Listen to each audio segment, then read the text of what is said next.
우리 다 같이 일어나셔서 조용한 기도 드리시면서 성탄 후 첫 번째 주일 예배를 시작하도록 하겠습니다. 우리 다 같이 조용히 기도하겠습니다.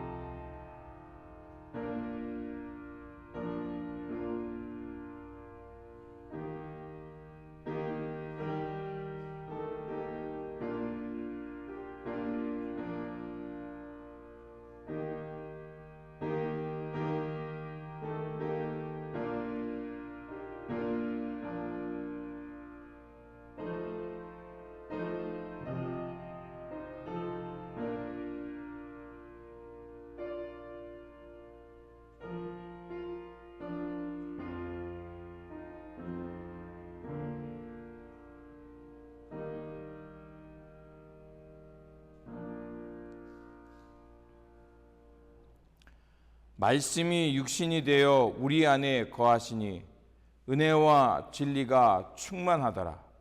그의 이름은 예수니 이는 그가 자기 백성을 죄에서 구원할 자이심이라. 예수 그리스도의 탄생을 회상할 수 있는 기쁨을 주신 하나님, 오늘 우리 마음속에 성령을 통하여 주님의 영이 새롭게 탄생하여 기뻐하게 하여 주옵소서. 그래서 전심으로 주님을 찬양하게 하시며 우리의 귀가 열려 하늘의 천군 천사의 합창을 듣게 하시고 우리의 입술을 열어 지극히 높으신 하나님께 영광과 기쁨을 노래하게 하여 주옵소서. 우리 구주 예수 그리스도의 이름으로 기원하옵나이다. 아멘. 찬송가 43장입니다.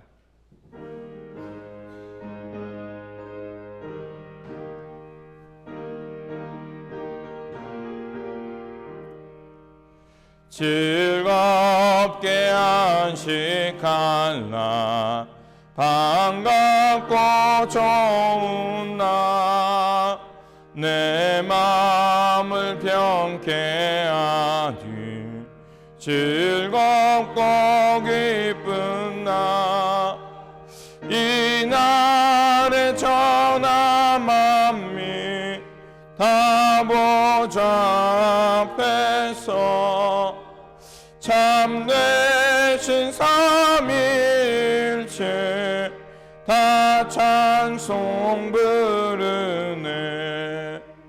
이 날의 하늘에서 새 양식 내리네. 성례로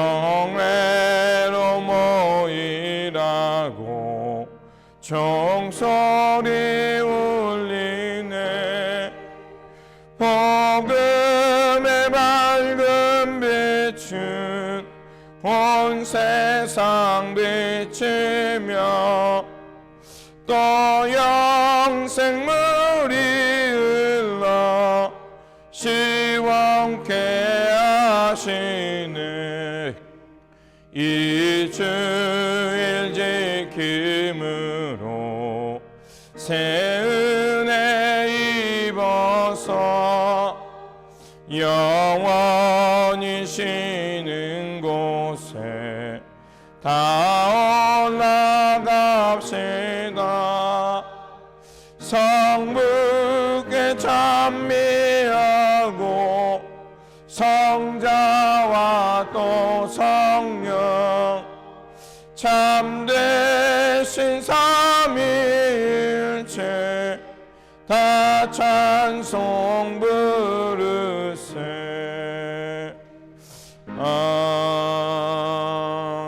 아멘. 교동문 119번 성탄절 첫째 주일입니다. 교동문 119번입니다. 여호와의 영광이 나타나고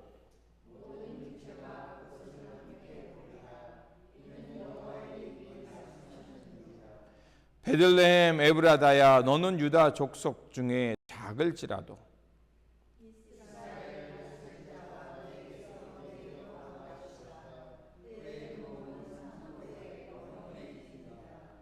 이는 한 아기가 우리에게 낳고 한 아들을 우리에게 주신 바 되었는데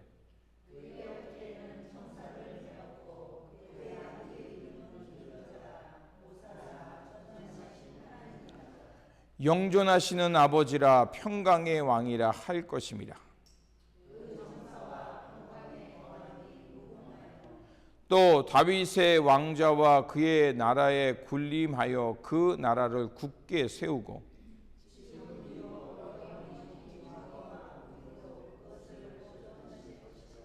천사가 이르되 무서워하지 말라. 보라, 내가 온 백성에게 미칠 큰 기쁨의 좋은 소식을 너희에게 전하노라. 오늘 다윗의 동네에 너희를 위하여 구주가 나셨으니 곧 그리스도 주시니라. 아멘. 우리 다 같이 사도신경으로 우리의 신앙을 고백하도록 하겠습니다. 나는 전능하신 아버지 하나님, 천지의 창조주를 믿습니다. 나는 그의 유일하신 아들 우리 주 예수 그리스도를 믿습니다. 그는 성령으로 잉태되어 동정녀 마리아에게서 나시고 본디오 빌라도에게 고난을 받아 십자가에 못 박혀 죽으시고 장사된 지 사흘 만에 죽은 자 가운데서 다시 살아나셨으며 하늘에 오르시어 전능하신 아버지 하나님 우편에 앉아 계시다가 거기로부터 살아있는 자와 죽은 자를 심판하러 오십니다. 나는 성령을 믿으며 거룩한 공교회와 성도의 교제와 죄를 용서받는 것과 몸의 부활과 영생을 믿습니다. 아멘. 다 자리에 앉으시겠습니다. 이 시간 우리를 대표하여 문경석 장로님께서 대표 기도해 주시겠습니다. 거룩하시고 자비로우신 하나님 아버지, 사랑과 은혜에 감사드립니다. 2024년도 마지막 주일을 맞아 저희를 주님의 성전에 불러주시고 예배드리게 하심에 감사드리며 지난 한 해 동안 여러 고난과 기쁨의 순간 속에서도 늘 함께 하시며 저희의 삶을 지켜주신 주님께 찬양과 영광을 올려드립니다. 주님, 이 시간 지난 한 해를 돌아보며 우리의 믿음의 연약함과 부족함을 고백합니다. 말씀에 순종하지 못하고 주님의 뜻을 헤아리지 못했던 저희의 어리석음을 용서하여 주시옵소서. 세상의 유혹과 자신의 욕심에 이끌려 주님을 온전히 의지하지 못했던 죄를 회개하오니 십자가의 보혈로 저희의 모든 허물과 죄를 깨끗이 씻어 주옵시고 새롭게 변화되는 은혜를 허락하여 주시옵소서. 사랑의 주님, 한 해 동안 주님의 사랑으로 저희 교회를 지켜주시고 복음의 사명을 감당하도록 인도하여 주심에 감사드립니다. 새해에는 더욱더 말씀과 기도 위에 세워지는 교회가 되게 하시고 주님을 사랑하고 지역사회를 섬기며 이웃에게 사랑을 나누는 교회로 거듭나게 하여 주시옵소서. 모든 성도들이 주님의 뜻에 순종하며 서로 사랑하고 협력하여 선을 이루는 공동체가 되게 하여 주시옵소서. 성도들의 삶을 위하여 기도합니다.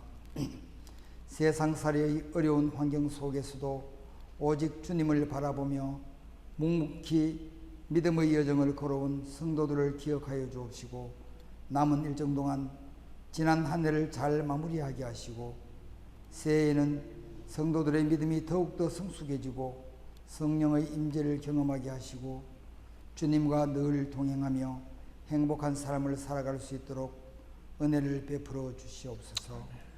말씀을 전하시는 남기성 담임 목사님에게 영육강연의 강건함과 성령의 충만함을 허락하여 주셔서 주님께서 맡기신 사역을 잘 감당함으로 착하고 충성된 종이라 칭찬받는 목자 되게 하옵소서.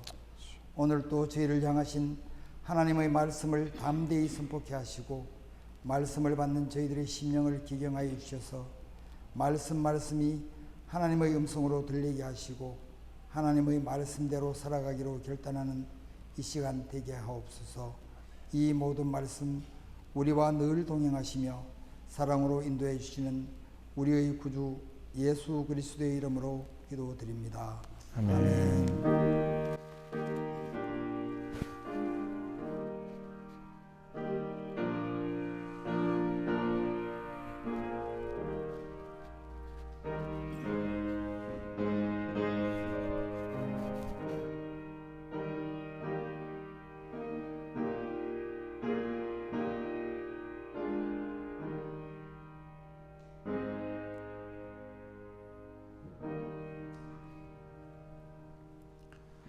찬송가 122장입니다. 122장.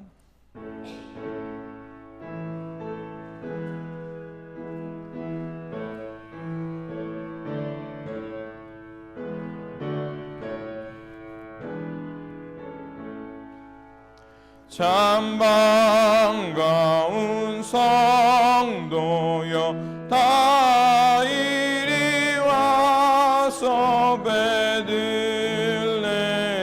성 안에 가봅시다. 저 구유에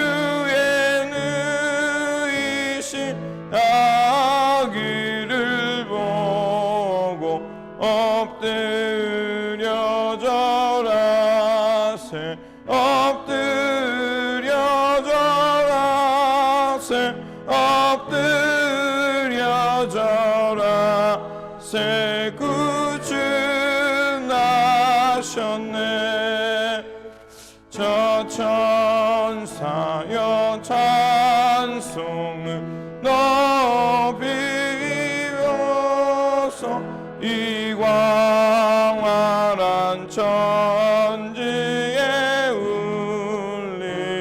울리어라. 주 하나님 앞에 능력 돌려 엎드려 절하세 엎드려 절하세 엎드려 절하세 구주 나셨네. 이 세상에 주께서 탄생할 때에 참신과 참사람이 되시려고 저 동정녀 몸에서 나시었으니 엎드려 절하세 엎드려 절하세 엎드려 절하세 구주 나셨네. 여호와의 말씀이 육신을 입어 날 구워 날 구주가 되셨도다. 늘 감사한 찬송을 주님 앞에 드려 엎드려 절하세 엎드려 절하세 엎드려 절하세 구주 나셨네. 아멘.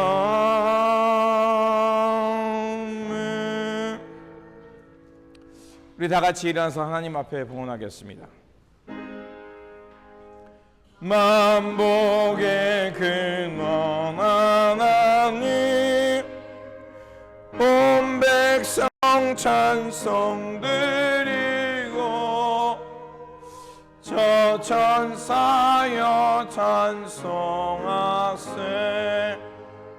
찬송 성부 성자 성령 아멘. 메시아를 보내주시겠다고 약속을 주셨고 그 약속을 신실하게 지키신 하나님, 마리아의 몸을 통해 우리 가운데 오심으로 다시 한번 성육하여 주시니 감사를 드립니다. 임마누엘이 주님을 통해서 참 생명과 사랑을 얻었사오니 우리의 남아있는 삶을 옛사람의 구습을 내려놓고 그리스도의 새 옷을 입고 빛의 자녀처럼 살게 하여 주옵소서. 오늘도 내려주신 은혜에 감사하여 예물 드리오니 기쁘게 받아주시고 이곳에 주님의 백성들을 위로하고 돌보는 일에 사용하여 주옵소서. 그래서 이 물질이 쓰여지는 곳마다 하나님께는 영광이 되고 이 땅에는 평화가 임하는 사건이 되게 하여 주옵소서. 주님의 몸된 교회를 위해 충성을 다하는 성도님들을 기억하여 주시고 각 가정에 임재하사 주님의 평강이 넘쳐나게 하시고 또한 주님의 몸된 교회 가운데 주님의 뜻 가운데 세우신 이 주님의 몸된 교회를 기억하여 주셔서 날마다 믿음의 사람들이 굳건하게 살아감을 통해서 이 땅에 하나님 나라를 드러내는 믿음의 자녀들이 사는 모습의 공동체가 되게 하여 주옵소서. 이 땅에 생명의 빛으로 오신 우리 구주 예수 그리스도 이름으로 기도드립니다. 아멘.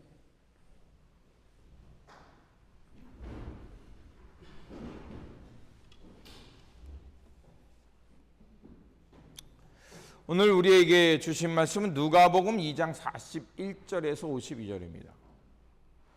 오늘 우리에게 주신 말씀 누가복음 2장 41절에서 52절입니다.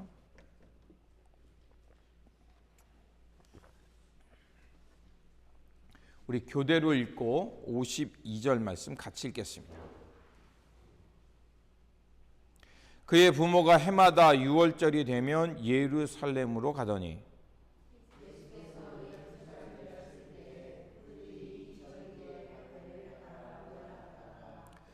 그 날들을 마치고 돌아갈 때 아예 예수는 예루살렘에 머무셨더라. 그 부모는 이를 알지 못하고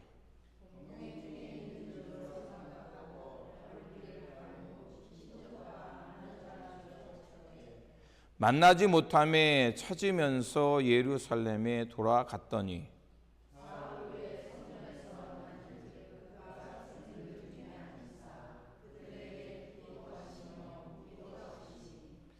듣는 자가 다 그 지혜와 대답을 놀랍게 여기더라.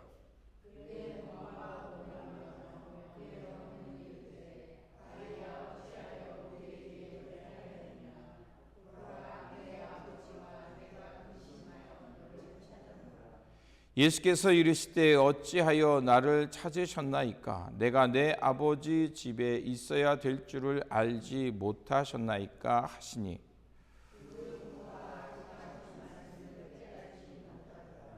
예수께서 함께 내려가사 나사렛에 이르러 순종하여 받드시더라. 그 어머니는 이 모든 말을 마음에 두니라. 예수는 지혜와 키가 자라가며 하나님과 사람에게 더욱 사랑스러워 가시더라. 아멘. 교회 소식 전하겠습니다. 우리 게리 권사님, 잔 송도님, 윤영희 권사님 건강하게 사실 수 있도록 기도해 주시고 우리 영로 권사님하고 통화를 했는데요. 우리 잔 송도님께서 폐렴이 심해서 아마 병원에 입원하셨던 것 같습니다. 그래서 치료를 좀 병원에서 좀 잘 못하고 과하게 했던 것 같아요. 그래서 집으로 모셔서 돌보시겠다고 연락을 주셨습니다. 우리 여러분 좀 건강하실 수 있도록 또 기력을 회복할 수 있도록 여러분 생각할 때마다 기도하시기를 부탁을 드립니다. 그리고 돌아오는 화요일입니다. 12월 31일 저녁 11시에 송구영신 예배 있습니다. 저녁 11시에 송구영신 예배 있습니다. 그리고 송구영신 예배 끝난 1월 1일 수요일은 기쁨의 언덕 영상으로 새벽기도를 대신하도록 하겠고요. 다음 주도 마찬가지로 오늘처럼 8시 30분에 1, 2부 연합예배로 드리겠습니다. 연합예배로 드리는 신년이기도 하고 그리고 교인총회가 예배 후에 있습니다. 그러니까 다음 주도 소셜홀에서 1, 2부 연합예배로 드리고 교인총회 갖도록 하겠습니다. 그리고 우리 강수장 권사님 텍사스에 가셨고요. 그리고 우리 송태호 권사님 아마 좀 눈 수술하신 게 좀 많이 회복이 안 되신 것 같아요. 그리고 우리 주옥자 권사님께서 몸살이 나셨다고 합니다. 여러분 기도해 주셔서 잘 회복될 수 있도록 기도해 주시기 바랍니다. 다른 빠진 광고 있으십니까? 우리 게리 권사님이 안 오셨네요. 우리 아프신 건가요? 게리 권사님 못 나오시 그냥 못 나오신 거죠? 예. 예. 그래서 혹시 편찮 드실까 봐요. 예. 우리 게리 권사님도 잘 활동하실 수 있도록 기도해 주시기 바랍니다. 우리 서로 얼굴을 보면서 좀 인사하겠습니다. 메리 크리스마스. 주님이 오셨습니다. 인사하시기 바랍니다. 메리 크리스마스. 메리 크리스마스. 주님이 오셨습니다. 주님이 오셨습니다. 기도하겠습니다. 죄의 어두움과 한계 속에서 허덕이는 우리를 위해 육신을 입고 이 땅에 오신 하나님, 우리의 빛과 생명의 길이 되어 주심에 감사를 드립니다. 이제 어둠 속에서 빛과 하늘의 영광을 발견하였사오니 자유의 기쁨과 해방의 기쁨을 누리며 우리가 만나는 이웃들에게 진리와 생명을 나누며 그리스도의 평화를 이루며 살게 하여 주옵소서. 이 땅에 생명과 평화의 왕으로 오신 우리 구주 예수 그리스도의 이름으로 기도드립니다. 아멘. 2024년도 마지막 주일입니다. 우리 한번 우리 옆 사람 보면서 인사하겠습니다. 한 해 동안 수고 많으셨습니다. 인사하겠습니다. 우리 한 해 동안 수고 많이 하셨습니다. 수고 많이 하셨습니다. 얼마 남지 않은 시간이지만 잘 매듭 짓고 그리고 새해를 또 새롭게 잘 출발하시기를 부탁을 드립니다.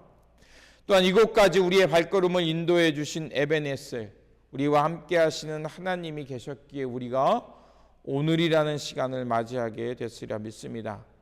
잘 마무리하셔서 그리고 다가오는 2025년도에는 예수 그리스도의 인격과 성품을 더 깊이 닮아가는 새해가 되시기를 소망합니다. 오늘 본문 말씀은 누가복음에만 유일하게 나오는 예수님의 소년 시절에 대해서 전해주고 있습니다. 예수님은 아버지 요셉과 어머니 마리아와 함께 6월절이면 예루살렘을 방문하셨습니다. 유대인들은 1년에 3차례 6월절과 77절, 우리에게는 오순절이죠. 그리고 장막절, 추수절 이렇게 3번에 걸쳐서 하나님께 나아가 예물을 드리며 예배하도록 했습니다. 그게 출애굽기와 민수기의 신명기의 약속이었습니다. 하지만 이것이 예루살렘 근방에 사는 사람들은 몰라도 먼 지역 혹은 또 먼 타국에 가 있는 사람들은 1년에 3차례 예루살렘을 순례하는 것은 매우 어려운 일이었습니다. 그래서 멀리 있는 사람들에게는 1년에 적어도 한 번 6월절에는 예루살렘에 올라와 하나님께 예배 드리도록 했습니다. 그래서 예수님도 그 부모님을 따라서 예루살렘을 여행을 했습니다. 그런데 이 여행이 긴 여행이니까 혼자 가정별로 가는 것은 위험해서 이렇게 여행단을 함께 꾸리고 그리고 그룹을 지어서 여행을 했습니다. 그래서 아무래도 남성들이 맨 앞과 맨 뒤에 있고 여성과 아이는 중간에서 이렇게 여행을 꾸며서 갔습니다. 6월절이 끝나고 요셉과 마리아도 일행과 함께 나사렛으로 출발했습니다. 그런데 예수님은 오늘 본문에 보니까 그 여행단을 따라가지 않고 예루살렘에 머물게 됩니다. 그리고 예수님이 없다는 것을 하루끼리 지난 후에야 부모님이 알게 되었고 그리고 예수님을 찾아 사흘이라는 3일째 되는 날 예루살렘 성전에서 예수님을 찾게 됩니다. 그리고 부모님의 안타까운 심정을 아시는지 모르시는지 예수님은 학자들과 한자리에 모여서 그들에게 율법에 대해서 질문도 하고 대답을 듣기도 하면서 교육을 받고 있었습니다. 그리고 예수님의 이 대답을 들은 그 율법 학자들이겠죠. 예수님의 슬기와 지혜에 경탄했다고 얘기합니다. 자, 이 광경을 보았던 부모님은 깜짝 놀라서 이렇게 말합니다. 그의 부모가 보고 놀라며 그의 어머니에는 이르되 아이야 어찌하여 우리에게 이렇게 하였냐. 보라 내 아버지와 내가 근심하여 너를 찾았노라. 이렇게 근심 걱정합니다. 당연히 자녀를 잃었으니까 이렇게 근심할 수 있죠. 그런데 더 놀라운 것은 예수님의 정반대의 반응이었습니다. 49절에 보면 왜 나를 찾으셨습니까? 내가 내 아버지 집에 있어야 할 줄을 모르셨나이까? 이렇게 반문합니다. 이 말씀이 뜻하는 게 뭘까요? 예수님의 당돌함을 말하는 것일까요? 아닙니다. 예수님께서 12세가 됐을 때 자신의 정체성과 사명을 자각했다는 것을 이런 식으로 말하는 것입니다. 누가복음 1장에서 2장 오늘 본문 앞절까지 보면 예수님에 대해서 주로 제3자들이 말합니다. 천사나 사람들이 예수님에 대해서 또 예수님께서 하실 일에 대해서 말을 합니다. 그러다가 41절 오늘 본문에부터는 예수님이 자신이 어떤 일을 할 것인가라는 그 주체가 바뀌는 것을 볼 수가 있습니다. 전에는 천사 혹은 마리아 또 목자 그리고 성령에 의해서 엘리사벳과 시므온 안나가 예수님에 대해서 말했다가 예수님의 나이가 12살이 되자 이제는 자신 스스로 내가 무엇을 하는 사람인지 자각했다는 것을 우리에게 말해주고 있습니다. 그러니까 예수님께서 12세가 됐을 때 스스로 행동하고 책임질 수 있는 독립적 주체가 되었다는 것입니다. 누가는 12살이라는 나이를 통해서 세상에 대해서 분별할 줄 아는 나이, 어른이 되어감을 통해서 말씀에 대해서 깨닫기도 하고 질문하면서 키와 지혜가 자라는 나이가 12살이라고 우리에게 말해주고 있습니다. 이와 비슷한 사건이 있습니다. 사무엘상 1장에서 2장을 보면 한나가 사무엘이 젖된 나이가 됐을 때 엘리 제사장에 가서 그 사무엘을 맡깁니다. 그리고 2장 18절에 보면은 분명히 젖된 나이가 돼서 얼마 지나지 않아서 그 엘리 제사장의 사무엘을 맡겼는데 2장 18절에서는 엘리 제사장을 이어서 에봇을 입고 주님을 섬겼다라는 말씀이 나옵니다. 그러면 우리가 이렇게 유추해 볼 수 있죠. 에봇을 입었다라는 나이는 대략 25에서 30세입니다.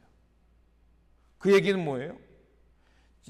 사무엘이 장성해서 하나님 앞에서 독립적인 존재가 되었을 뿐만 아니라 자신의 삶을 어디를 향해 나아갈 줄 아는 단독자, 독립적인 주체자로 섰다는 것을 이런 식으로 성경은 얘기하고 있습니다. 이와 같은 이유에서 예수님께서 내가 내 아버지 집에 있어야 할 줄 알지 못했습니까? 라는 이 얘기는 예수님께서 하나님과의 관계 속에서 이제 독립적인 주체가 되었고 그리고 하나님 앞에서 내가 어떤 삶을 살아야 되는지 깨달았다는 것을 그렇게 말하고 있는 겁니다. 그래서 주님께서 예루살렘의 성전에 있었다는 것이고 그리고 성전에서 율법사들과 그 가르침을 듣기도 하고 묻기도 하면서 하나님 앞에서 지혜와 몸이 자라났음을 말하는 것입니다. 그런데 예수님의 부모는 예수님이 하신 이 뜻을 제대로 알아듣지 못했죠. 그리고 우리에게 또 한번 또 중요한 것을 얘기합니다. 자, 예수님께서 이렇게 단독자로 하나님 앞에서 내 삶을 어떻게 살아야 되는지 깨달았는데 그렇다고 해서 그날부터 바로 공생애를 시작하지 않으셨습니다. 오히려 부모를 따라서 나 스스로 돌아와서 성경에 이르되어 있습니다. 부모에게 순종하며 사셨다라고 말합니다. 이 얘기는 무엇을 말할까요? 하나님 앞에서 내가 단독자로 깨닫고 하나님 앞에서 내가 어떻게 살아야 하는지를 깨달았다고 해서 우리가 날마다 특별하고 기적을 베푸는 삶을 살 필요가 없다는 거예요. 이것이 말하는 것은 우리가 하나님 앞에서 진정한 단독자로 깨닫는 삶이 되었다면 오히려 일상에서 어떻게 합니까? 그 예수님은 그 공생애를 시작하기까지 그 요셉의 직업을 따라서 그 부모를 공경하며 평범한 일상 속에서 충실하게 살아갔다는 것입니다. 성육하신 예수님 그리고 하나님 앞에서 사명을 깨달았던 예수님은 공생애를 시작하기 전까지 자신에게 부여된 삶을 충실히 살아갔다는 것입니다. 하나님으로부터 특별한 사명을 깨달은 자, 내가 하나님 앞에서 어떤 존재인지 깨달았다고 해서 항상 특별한 일만 하며 사는 것이 아니라는 것입니다. 주님을 따르는 우리도 마찬가지입니다. 하나님을 믿는다고 해서, 내가 하나님의 거룩한 자녀가 됐다고 해서 스스로를 높이거나 특별한 대우를 바란다는 것은 자기 기만이고 착각입니다. 예수님이 공생을 하시면서 늘 제자들에게 하셨던 얘기가 있습니다. 누가 높은가? 우리가 새벽기도 속에서 여러분 아셨죠? 예수님께서 예루살렘에 가까워서 이제 최후의 만찬을 했는데 제자들은 그 만찬 속에서 뭐 했습니까? 누가 예수님의 옆자리에 앉아서 누가 더 친근한 위치에 앉아서 높은 권세를 누릴까? 그것 때문에 따졌어요. 다투었어요. 여러분, 주님께서 우리를 먼저 지명하여 부르시고 하나님의 거룩한 자녀로 살게 하시는 이유는 내가 세상에 나가서 하나님 믿는 사람, 내가 하나님의 자녀니까 특별한 일을 하고 특별한 대우를 받으라고 한 게 아니라 오히려 이 평범한 일상 속에서 특별한 삶을 사는 것, 그것을 요구하는 것일 줄 우리는 말씀을 통해 깨닫게 되는 줄 믿습니다.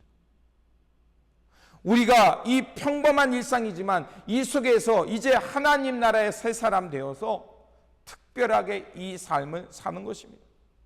그래서 예수님은 모든 일 속에서 하나님의 사람답게 하나님의 영광을 위해 그 일상의 모습을 살아가셨던 겁니다.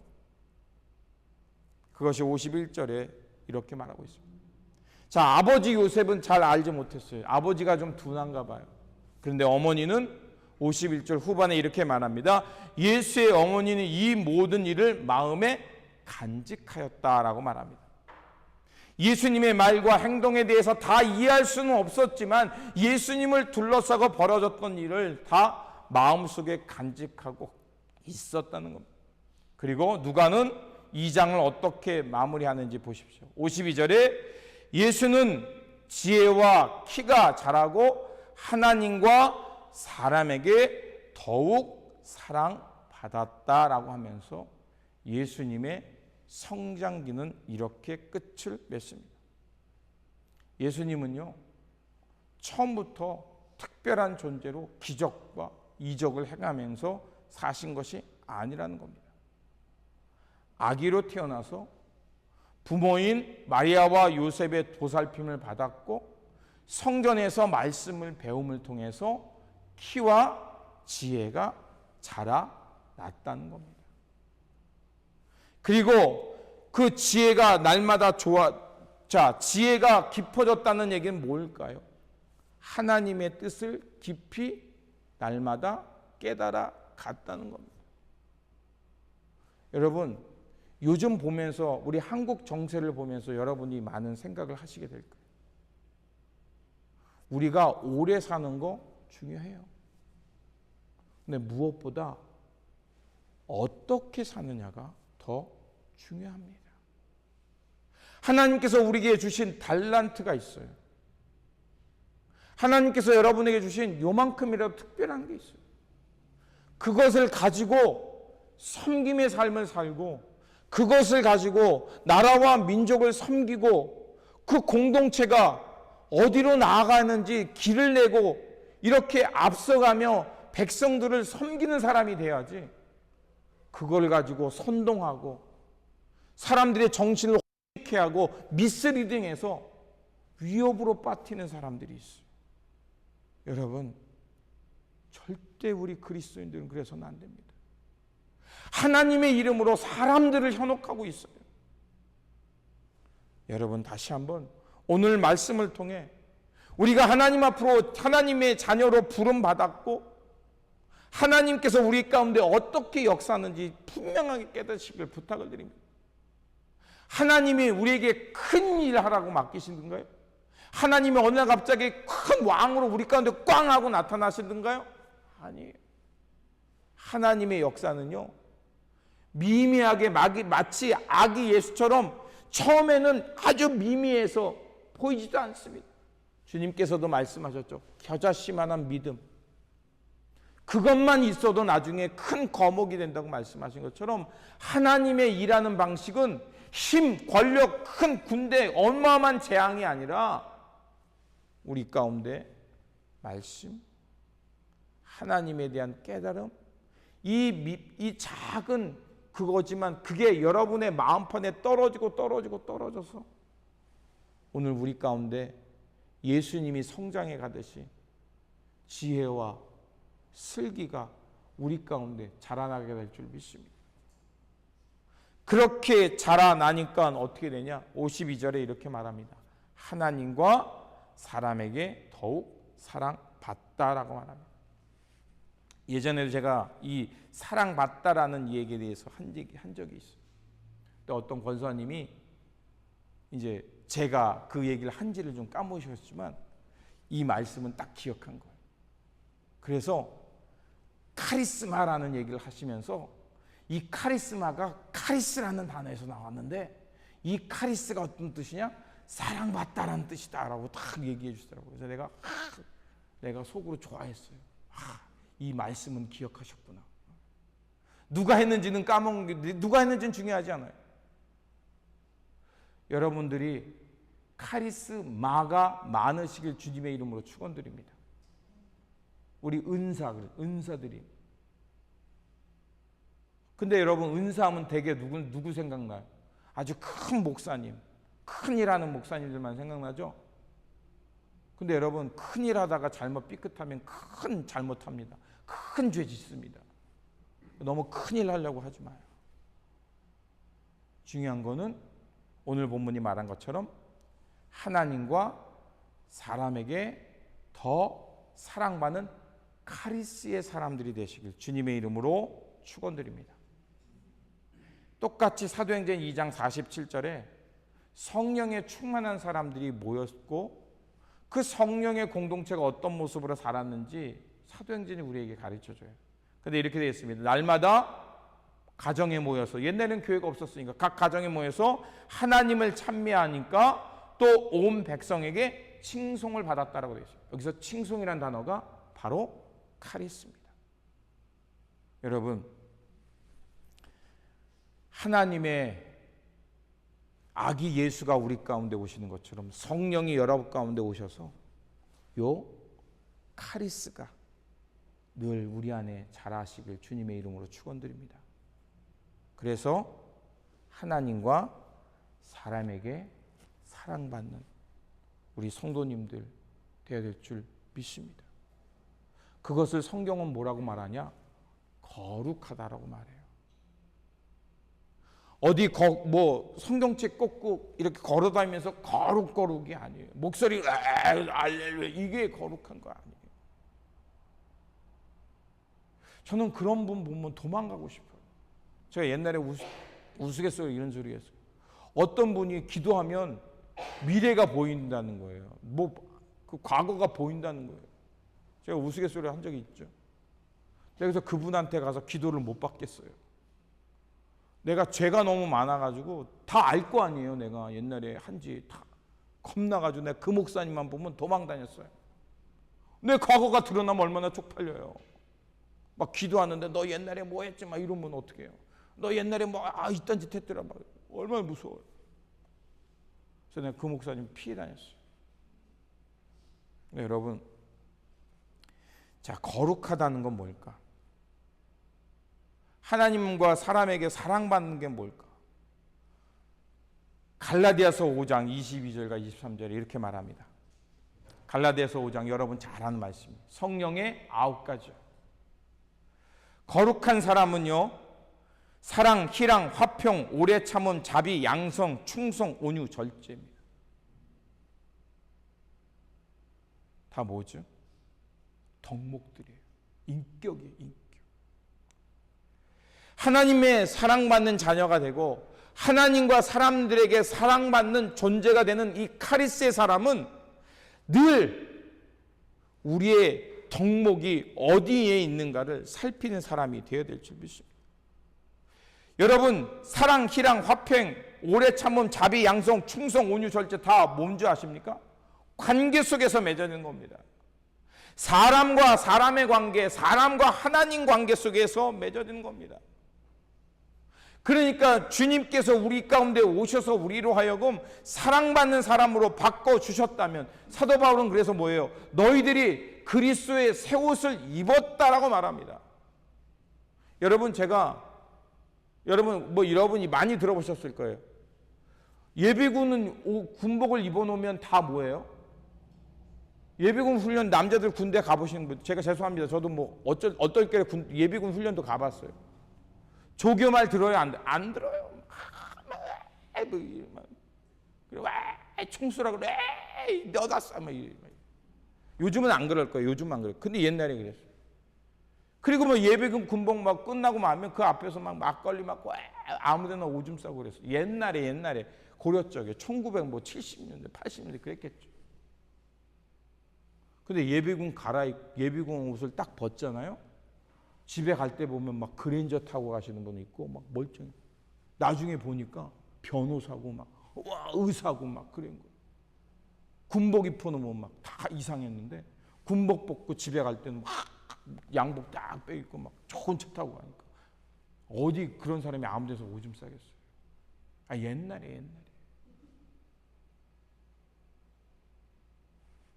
자, 주님께서 우리 가운데 오셨고요. 예수님이 성전에 가서 배우고 하나님 앞에서 내가 어떻게 살아야 하는지를 깨달았어요. 그걸 우리는 거룩이라고 얘기했고, 거룩하면 성령의 9가지 열매라고 했어요. 그러면 여러분, 우리는 주님 앞에서 새 옷을 입은 사람인 줄 믿습니다. 성탄절을 우리가 기뻐하고 즐거워하는 이유는 주님이 우리 가운데 이렇게 오셔서 우리 안에 새 옷을 입혀줬어요. 그러면 새 옷을 입은 사람은 어떻게 살겠습니까? 그 옷에 맞게 살지 않을까요? 여러분, 조금 제가 번나가는 얘기인지 모르겠지만, 여러분, 제가 어떻게 하다가 어떨 결에 명품 옷을 하나 입었어요. 입었다고 치는 거예요. 제가 누가 선물해줘가 좋은 옷을 입었어요. 그러면 그때부터 어떻게 하는 줄 아십니까? 제가 보니까 조심스럽게 앉고요. 어디 가서 함부로 안 앉더라고요. 앉을 때도 뭐 묻으면 안 돼. 막 이렇게 닦고 거기 가서 이렇게 앉고 막 바지도 구겨질까 봐 조심조심히 앉아요. 그리고 막 어디 가서 별거 아닌데 이런 얘기 듣고 목사한테 옷 사달라는 얘기 아니에요. 갑자기 그런 생각이 드네요. 내가 이 옷에 맞게 행동을 하더라고요. 그걸 보고서 깨달았어요. 그렇구나. 사도 바울이 왜 너희가 그리스도의 새 옷을 입었다, 빛의 옷을 입었다는 얘기는 내가 옷만 갈아입어도 이렇게 행동이 달라지는데 하물며 여러분들이 예수 그리스도와 함께 새 옷을 입은 존재라는 것을 깨달으면 삶이 달라질 줄 믿습니다. 아멘. 제가 바라옵기는 바로 이렇게 새 옷을 입고 하나님과 사람에게 사랑받는 성도들이 되어야 될 줄 믿습니다. 그런데요, 아멘 한다고 돼서 우리가 됐으면 얼마나 좋겠어요.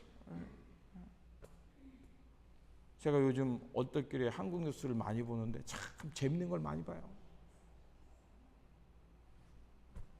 다 성탄절 되니까 참 모두 다 하나같이 다 교회가 앉아 계시더라고. 내가 참 보면서 참 씁쓸하더라고요. 국회에서는 저렇게 행동하다가 또 카메라 잡은 카메라 잡았겠죠. 거기 가서는 또 맨 앞자리에 가서 앉아 있더라고 다들. 온 나라의 경제와 국민을 불안하게 하셨던 분도 어디에 계셔서 거기서 또 예배도 드렸다 그러더라고요. 내가 참 그래. 예수님은 모든 사람에게 비와 햇빛을 내리시는 분이고, 그렇죠? 또 잘못한 사람들을 또 긍휼히 여기시는 하나님이니까 나도 뭐 별반 다르지 않으니까. 근데 여러분, 그리스도의 빛을 받은 사람이라면 우리가 하나님과 사람들에게 영광이 되고, 하나님의 영광이 되고, 하나님의 성품이, 예수 그리스도의 성품이 드러나는 삶이 되어야 될 줄 믿습니다. 이게 저절로 되지 않아요. 그래서 골로새서 3장에 보면 사도 바울이 우리에게 그 길을 가르쳐 줍니다. 첫 번째, 제가 앞에서 말한 것처럼 새 옷을 입으면 그 옷에 맞게 행동해야 합니다. 골로새서 3장 12절에 이렇게 되어 있습니다. 그러므로 여러분 하나님의 택하심을 입은 사랑받는 카리스죠. 거룩한 사람답게 동정심과 친절함과 겸손함과 온유함과 오래 참음의 옷을 오래 참음의 옷을 입듯이 입으십시오. 제가 앞에서 말씀드렸죠. 명품을 입으면요, 사람이 명품답게 행동합니다. 다는 아닙니다. 다는 아닙니다. 다는 아니지만. 그래서 골로새서 교인들에게 사도 바울이 뭐라면, 그 거룩한 주님의 옷을 입은 사람이면 첫 번째 나타나는 증상이 뭐냐?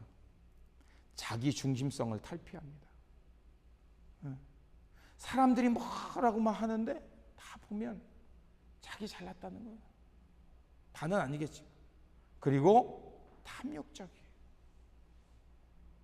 내가 더 이 권세를 누리고 싶고 그것을 위해서는 기꺼이 불법을 행해서라도 내 이 권자를 누리고 싶은 탐욕적인 사람이 아니에요. 그것은 옛사람으로 돌아가는 것입니다. 자, 그리고서 이렇게 말합니다. 우리가 좋은 옷을 입으면 그것 자체로도 아름답지만 사도 바울은 뭐냐면 거기에 마지막으로 사랑의 허리띠를 두르라고 말해요. 사랑의 허리띠. 어떤 분이 이런 얘기 하더라고요. 왜 남편이 아내 말을 안 듣느냐 그랬더니 맨날 잔소리해서 안 듣는데. 그런 얘기를 하는 거예요. 그러면서 이제 뭐 어떤 사람들이 우스갯소리 비슷하게 하면서 무슨 얘기를 하냐면, 우리가 말이라는 게 잔소리도 되고 또 사람의 상처도 주잖아요. 그러면서 어떤 분이 한 얘기예요. 어떤 분이 한 얘기예요. 그분이 이런 얘기니까, 내가 나이 60이 됐을 때, 야, 내 이 말을 먼저 깨달았으면 참 내 삶이 달라졌을 거라고 하는 얘기가, 말을 할 때 이 말이 필요한가? 그걸 생각하고 말하고, 그 다음에 이 말 속에 내가 사랑을 담고 있는가? 야, 저도 너무 부끄럽더라고요. 요즘 말이 참 거친 세대를 살고 있어요. 막말하는 게 무슨 유행처럼 됐어요. 여러분, 우리가 말을 할 때 그 안에 꼭 사랑을 담고 말하시길 주님의 이름으로 부탁드립니다. 쉽지 않다는 거 저도 알아요. 그런데 또 방법이 있어요. 사도 바울이 우리에게 가르쳐줘요. 골로새서 3장 15절에 그리스도의 평강이 너의 마음을 주장하게 하라라고 되어 있어요. 주장한다는 뜻은 뭐냐면요, 경기장에서 심판이, 야, 너 이거 파울이야, 너 이거 이렇게 하면 안 돼, 이렇게 이끄는 게 주장한다는 거예요. 사도 바울이 뭐라고 말합니까? 그리스도의 평강이 너의 마음을 컨트롤하게 하라는 얘기예요. 우리가 새 옷을 입고 좋은 옷을 입고 세상살이를 하다 보면요, 이렇게 저렇게 때도 묻고요, 옷에 문제가 생겨요. 근데 그렇다고 해서 제가 좀 섞였네요. 뭐 같이 하죠 뭐. 그렇다고 해서 여러분, 명품 옷을 입으면, 제가 양복을 입고 설교를 하잖아요. 양복을 입고 보면 뭐 이거저 여기 밥도 먹고 뭐 어디 하다 보면 때도 묻고 여기서 뭐 얼룩도 졌어요. 그럼 이렇게 더러워졌다고 해서 어떻게 해요? 아예 이제 그만 입고 버려야겠다 이렇게 버리나요? 아니에요. 세탁소에 맡겨서 옷을 깨끗하게 빨아요. 마찬가지입니다. 여러분이 그 그리스도인의 삶을 살려고 할 때 우리가 잘 안 돼요. 어떤 분이 이런 얘기해요. 내가 평소에는 그런 대로 좀 잘 사는 것 같았어. 근데 제가 코비드 때 겪은 건데, 아니 좀 코비드 때부터 어떻게 해가지고 좀 코비드 뭐 그 뭐예요? IEDA인가 뭐 그런 거 디제스터 뭐 어떤 뭐 그랜트가 좀 나왔나 봐요. 아이 그걸 받았으면 뭐 그래 받아서 열심히 했으면 되는데 그걸 또 나는 뭐 평소보다 이만큼 더 많이 받았다 뭐 그래가지고 또 이걸 주식에 넣었다가 뭐 주식이 대박 났다. 그냥 혼자만 알고 있지. 그 코비드 때 문도 못 닫고 막 어려움 속에 쫙 일한 사람들은 그 순간 어떻게 돼요? 내 마음이 막 내가 열심히 일하는 내가 바본가? 나는 예수를 믿는 사람으로부터 신실하게 일상에서 하나님의 사람으로 특별한 거룩함을 향해 살고 있는데 저 사람은 막 모르지만 막 속으로 내가 좀 거시기한데 말을 못 하겠어요. 그때 막 뭐 주식 넣어가지고 막 몇 배 불러가지고 막 자기 막 이제 은퇴해도 된다고 막 이런 소리 하니까 막 속에서 막 불불 올라. 여러분 알아요. 그런데 예수님이 사역한 걸 우리 생각해 보죠. 예수님이 사역할 때 모든 사람이 할렐루야 다 따랐나요? 예루살렘에 예수님이 입성해서 호산나 다윗의 막 옷을 깔고 막 다윗의 왕 호산나 막 하다가 하룻밤에 어떻게 돼요? 예수를 십자가에 못 박으라고 사람들이 예수를 저주했어요. 그럼에도 주님은 오네요. 묵묵히 자기의 길을 가셨어요. 그 비결이 뭘까요? 하나님의 평강이 주님을 붙드셨기에 가능한 줄 믿습니다. 여러분의 일상 속에 우리가 거룩한 옷을 입었지만 이리저리 때도 묻고 여러 가지 얼룩도 지고 상처도 입어요. 그런데 우리가 거룩한 명품 옷을 입으면 깨끗하게 빨아 입듯이 예수 그리스도의 평강의 옷으로 평강으로 여러분의 그 카리스의 옷, 거룩한 옷을 날마다 주장하며 그 주님의 마음이 여러분의 삶을 이끄시길 주님의 이름으로 축원드립니다. 그리고 세 번째로, 자 평강이 주장하게 되면 제가 앞에서 언급한 것처럼, 자 우리가요 어느 날 믿음으로 살지만 고난, 역경, 그리고 내가 예상치 못한 어려움이 나를 확 나락으로 끌어들여. 여러분 제가 뭐 잘은 모르지만 여러분 이렇게 이제 제가 이제 이렇게 그래도 뭐 19회가 되니까 이제 내년이면 20회, 20년이니까 저하고 여러분하고 또 얼추 이제 20년 가까이 신앙생활 하신 분도 있고 뭐 적어도 10년 이상은 저하고 같이 신앙생활 했어요. 그러니까 여러분의 그 굴곡진 삶을 내가 어느 정도는 조금씩은 안다. 근데 여러분 살다가 지치고 힘들 때 우리가 다시 일어나는 힘이 어디서 오냐는 줄 아십니까? 저도 마찬가지. 여러분 우리가 힘들 때요, 그때 이것을 한번 생각해봐요. 내가 하나님 앞에서 발견된 사람이다. 예수님께서 십자가의 은혜로 나를 새롭게 한 사람이다. 여러분 그 마음이 있으면 거칠고 가시밭길 같고 이리저리 치이지만 그래도 하나님이 사랑하는 카리스의 사람이니까 감사하는 마음이 생기게 될 줄 믿습니다. 그래서 사도 바울이 이렇게 말합니다. 골로새서 3장 15절 후반에 너희는 평강을 위하여 한 몸으로 부르심을 받았나니 너희는 또한 감사하는 자가 되라. 그래서 우리가 잘 아는 말씀 데살로니가전서 5장 18절에 범사에 감사하라. 이것이 그리스도 예수 안에서 너희를 향한 하나님의 뜻이니라. 아멘. 여러분의 하나님의 뜻 하잖아요. 하나님의 뜻이 뭔지 아시겠죠?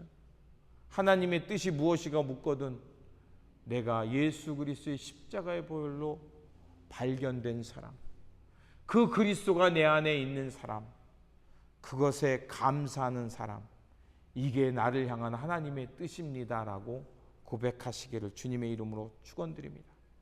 그러므로 그리스도께 집중하며 주님의 평강이 여러분을 다스리게 하심을 통해서 하나님과 사람들에게 칭송받고 사랑받는 카리스의 사람 되어 이 한 해 잘 마무리하시고 다가오는 2025년도 잘 살아내시기를 주님의 이름으로 축원드립니다.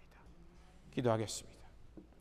사랑과 평화의 하나님, 예수님께서 요셉과 마리아를 통해 삶을 배우셨고 말씀을 통해 하나님의 부르심을 자각하셨습니다. 또한 하늘의 부르심 속에서 거룩하게 살아가심으로 하나님과 많은 사람들에게 사랑받으셨습니다. 주님께서 우리 가운데 다시 오셨사오니 우리도 주님처럼 주님 안에 성장해 감으로 날마다 지혜로워져 가며 하나님과 사람들에게 사랑받는 삶이 되게 하여 주옵소서. 그래서 주님의 사랑받는 자녀답게 서로 사랑하며 인내하며 섬김으로 날마다 거룩한 존재로 거룩한 자녀 되어 살게 하여 주옵소서. 우리를 거룩하게 변화시켜 주시는 우리 구주 예수 그리스도 이름으로 기도드립니다. 아멘. 우리 다 같이 일어나서 결단에 찬양하겠습니다. 찬송가 125장입니다.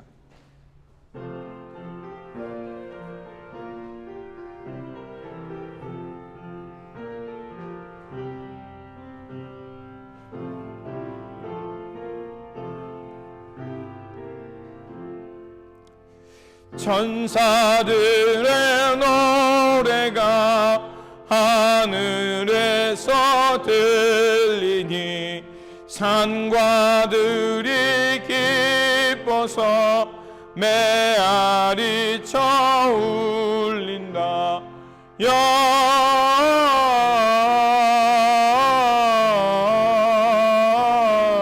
영광은 높이 계신 주께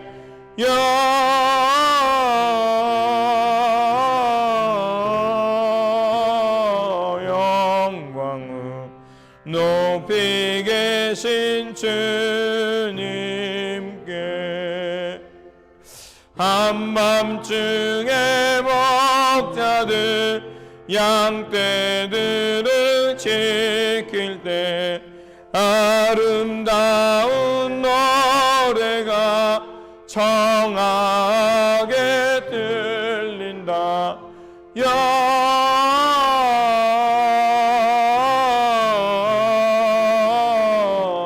영광은 높이 계신 주께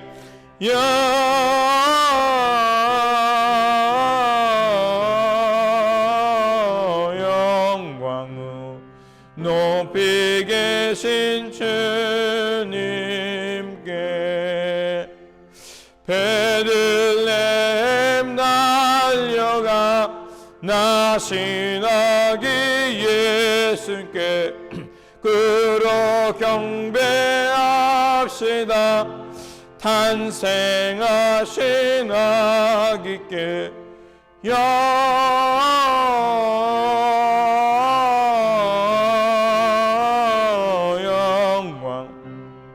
높이 계신 주께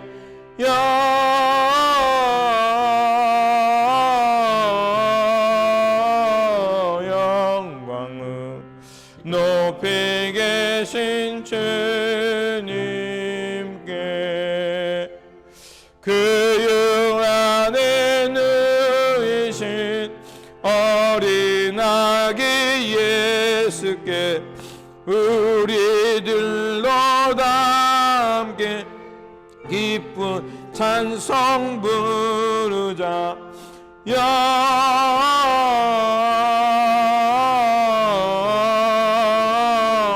영광은 높이 계신 주께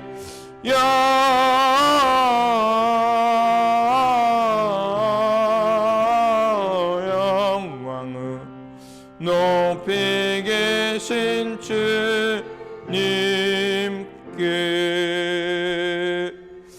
아멘.